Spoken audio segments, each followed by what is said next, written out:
What's going on with the attendance at the Lobo football games? Our Jacob Leyva has the scoop. And we get an alternative view on the recent death of Fidel Castro and how that may bring changes to Cuba as his brother takes his place in leading the island nation. I'm Sarah Illefeld.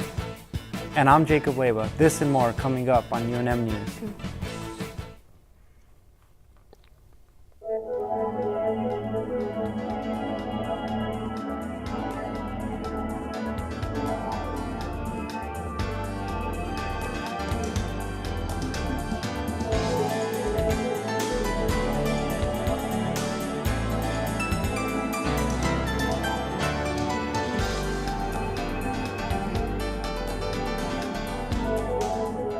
The UNM football team turns their winning streak around for the better. Yet, the stadium still remains quite empty in the student section. Students, faculty, and players explain why they think this is and how it may be affecting the team itself. Here's Jacob Leyva with the story. Victory over the Wyoming Cowboys to improve their record to 8-4 and win a share of the Mountain Division title for the first time in nearly 20 years. Players and staff are enjoying the ride. You know, these guys were coming off years that New Mexico had only won one game. You know, they were 3-37 in the 40 games before Coach Davey took over as the head coach. And, you know, some guys just kind of bought into his vision and his plan. And 4 or 5 years later, we're a championship team here. And it's been a special ride, and it's thanks to those guys. You know, the whole mindset that offseason was we want to be more than just, you know, go to a bowl game and win a Mountain West championship. You know, to actually see that came true, you know, it's truly a blessing.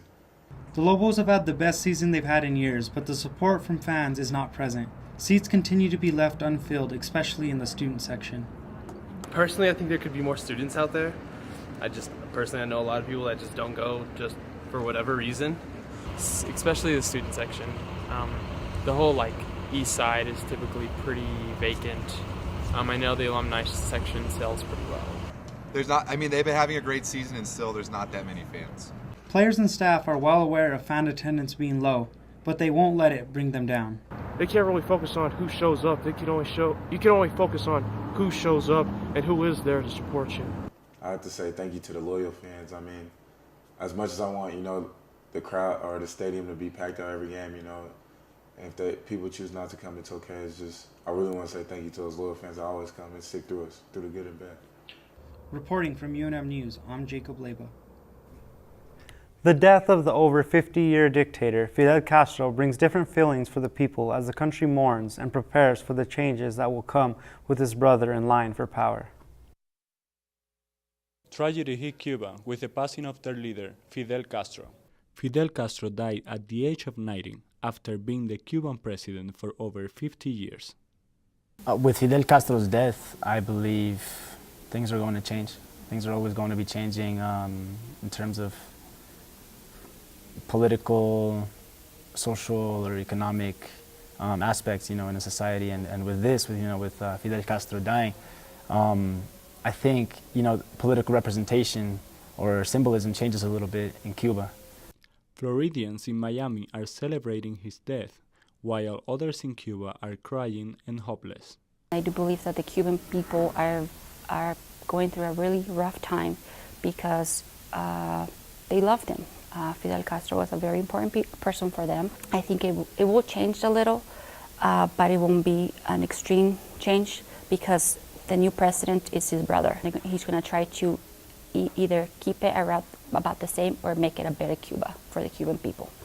The Cuban people and the rest of the world are uncertain about what the future may bring to the island. This was Victor Santos reporting for UNM News. UNM students were surprised to find a new fence around the abandoned Valero gas station on Central and Columbia Drive. Students used the abandoned gas station as a makeshift parking lot. A billboard out front suggests developers plan to start construction on the place, which has sat vacant since August of this year. Itchy. Many Albuquerque locals were outraged when the Denny's used in the popular show Breaking Bad was torn down. Walter White's Denny's on Central and Columbia Drive was torn down after the owner Sham Asani decided to relocate his franchise. Now locals can fill the void with a Chipotle being built in its place. Albuquerque's locals braved the cold to attend the Hangings of the Greens at UNM campus Friday night. The Hanging of the Greens is UNM's oldest student tradition and one of the largest luminary displays in the area. Consisting of 14,000 luminaries, groups caroled across campus and met at the president's house, where they presented President Frank with the Christmas wreath. That's all we have for you today. From Sarah Illifield and me, Jacob Leba, thanks you for joining us.